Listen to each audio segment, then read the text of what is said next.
Hey everybody, welcome to episode 5 of the Patchman Hockey Show. We're the Patchman, I'm Jimmy, that's Johnny, and on this show, we look at NHL patches and we teach you the hockey history behind the patch. Every patch has a story and we discover it right here on Patchman Hockey. So today, episode 5, we're talking about the Edmonton Oilers 30th anniversary patch, and this marks the 30th season in the 2008-09 season. So here we go. We have the patch right here. Yeah, so we have the patch right here. Got that patch a few weeks ago. Actually, in looking through all the patches that I've gotten so far, this patch I think was $2.99. So it's one of the least expensive ones. Budget friendly. Yeah, and when we looked into the season a little bit more, it seemed pretty apparent. The 08-09 season for the Oilers Not good. Not good at all. So we have the patch here. Yeah, the standard Oilers logo that they've had pretty much since they've come into the league. They've never changed the logo. Yeah. Except maybe on like a third jersey, right? Yeah, the one with the gear. The gear. navy blue one with the gear. Yep. That they had. But this has been their primary logo. Yeah. So celebrating 30 years of World Hockey. It's pretty interesting to have it on the shoulder. It's a pretty big patch. Yeah, it's on the right shoulder, not on the chest. So we have so this is your shoulder patch here. Yeah, maybe because it was with the jerseys, the way the logo, the design is. The trim. Yeah, I feel like the Edmonton Oilers fell into like the RBK Edge jersey mishap of the late 2000s, because too much of the piping, the lines, like. Who else? The Panthers had this. Yeah. I feel like we talk about the Panthers in every episode. Constantly. But yeah, it's awkward with this piping. It's St. Louis had it's just jersey. terrible. It's vertical piping. I just don't think it looks good. Yeah. And the cutoff of the stripes. Like I'm like, what is this? It's like, hey, where's their toe? It's just kind of dumb. Like I just think it doesn't look good. I think the Oilers had a classic navy jersey with the orange before that when they went on their run to the 2006 Stanley Cup Finals against the Carolina Hurricanes. I think they had a classic jersey. They used a darker colors like darker orange, darker blue, as opposed to their early 80s jerseys. Yeah, which is interesting because the logo's colors never really changed. That's true. Right? That's actually a great point. Yeah. So I don't know who's in the marketing department, but I like the logo. I mean, I like the patch. It's super clean, simple, very simple. You have like this ribbon effect, commemorating 30 years, 1979. That was actually a big year for the league. Yeah, so 1979, the Whalers, Nordiques, and the Oilers all came in from the WHA. Oh, and the Jets. The Jets. The Jets too, from the WHA. Yeah.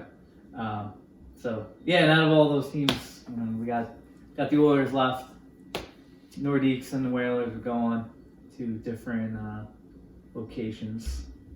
Yeah, that is it's kind of fascinating how the Oilers are the only ones that have stayed in their market, their original market.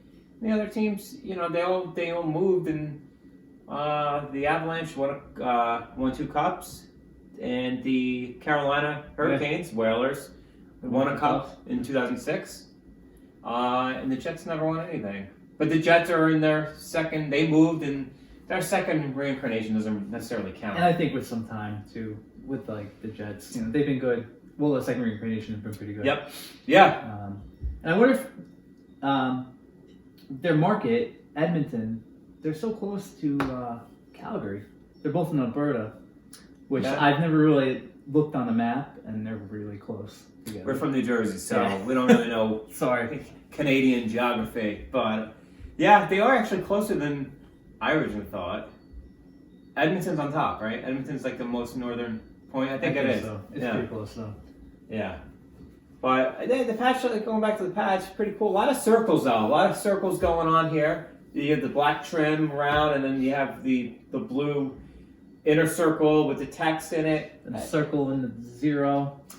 One thing that's always cool about the Oilers logo, you have like the drop of oil, right? And then the Oiler text is almost like a smeared effect, like, almost like something's dripping, like oil's dripping, right? Like on a, what do you call it? Like a candle? yeah, something like that. So yeah, it's pretty cool. Great patch, real simple, and it's a big patch. I mean, it really stands out on the shoulders. I mean, especially on the navy blue home jerseys. Yeah. So we have Andrew Cogliano. He was a key part of that team, number 13, and then Sean Horkoff, number 10, as displayed on here. And then we have Dwayne Rollerson. Big season for Dwayne. Yeah, the oldest goalie to ever play 60 games in a season. He was almost 40. So yeah, that's pretty cool playing hockey at 40. Yeah, he really had like a good second half to his career. He came from Minnesota before, right? I think so. Right? Yeah, the Wild, right? Yeah, and I think I think the Oilers actually acquired him late in the season, 2006, and then he went. I think he was the goalie that led them on the run to the 06 finals. They went to 7 games against the Hurricanes, and they lost 3-1. I believe was the final score of that game.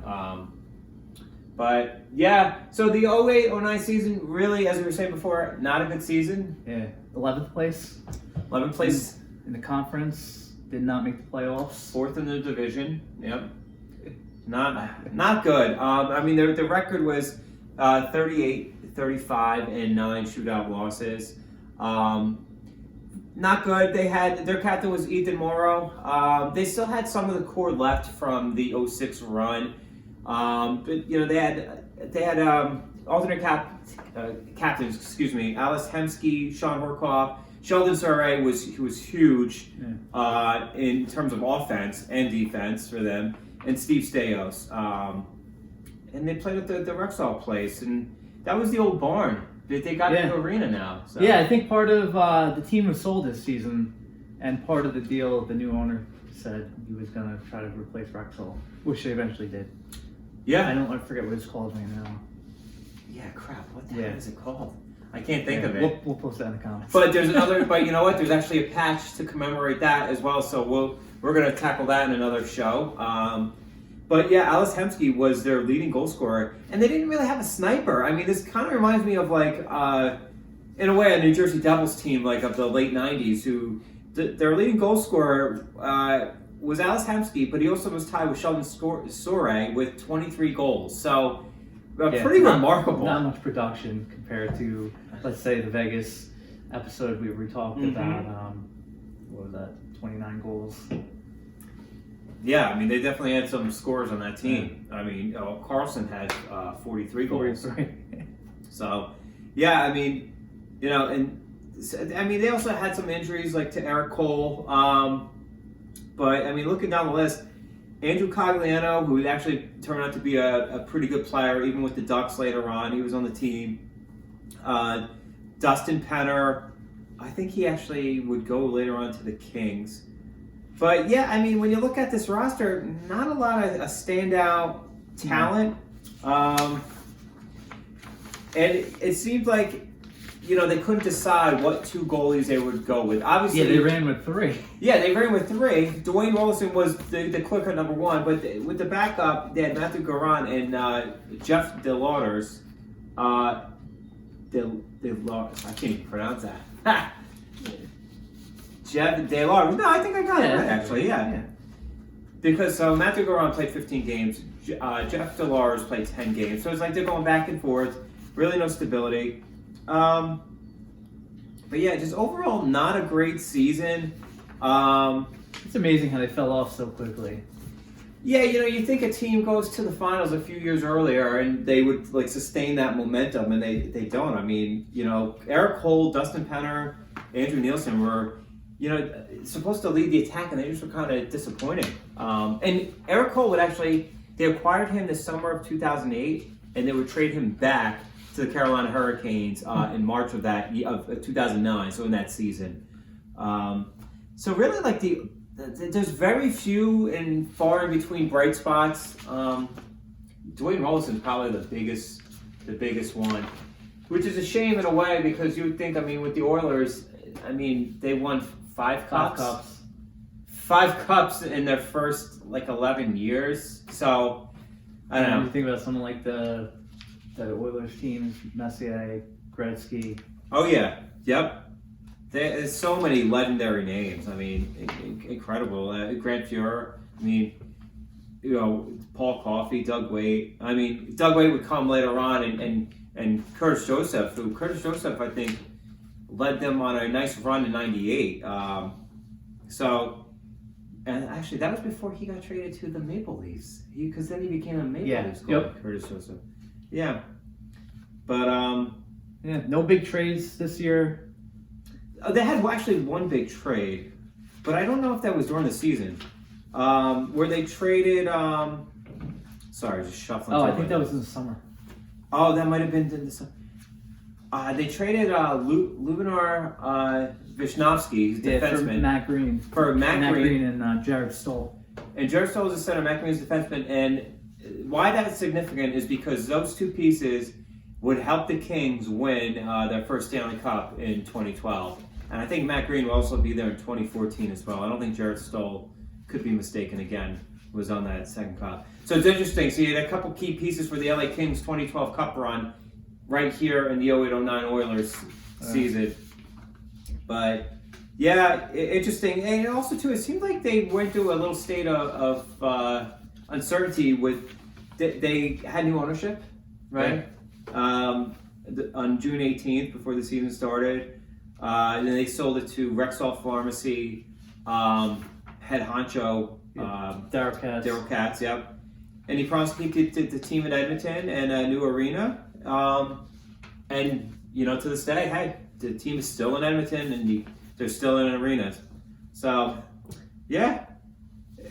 So, I mean, overall, I mean, the Oilers could have done a lot better. I mean, and honestly, they struggled to score. Really. I mean, if your leading goal scorer has 23 goals. Yeah, that's not good. Not good. No star-studded roster. No big time production. Nothing. You need. Yeah, you can't have. I mean, you can, but you can't have like your number one defenseman scoring and he's leading the team in scoring. I mean, that's kind of nuts. But needless to say, the Edmonton Oilers failed to qualify for the Stanley Cup playoffs. And I mean, when you score only 234 goals and you let up 248 against, you have some problems. Yeah, you're not going to win games. Yeah. So the Oilers would see better days, obviously. You know, fast forward to 2015 or 16 when they got Connor McDavid and actually a bunch of first round overall picks during the way. So not a good season for the Edmonton Oilers, unfortunately. But great patch. Most importantly, cool patch, simple, sharp. Looks good. Yeah. So thanks again, everybody, for tuning in and coming with us on this ride. So just want to thank you again. Like, subscribe. Yes, please, on YouTube. Watch us out. Watch us on social media, Twitter. At Patchman Hockey. Yeah, we forgot to plug that the last episode. At Patchman Hockey. At Patchman Hockey, yes. So thank you for watching. Thank you for supporting the show. And see you next time. Patchman Hockey.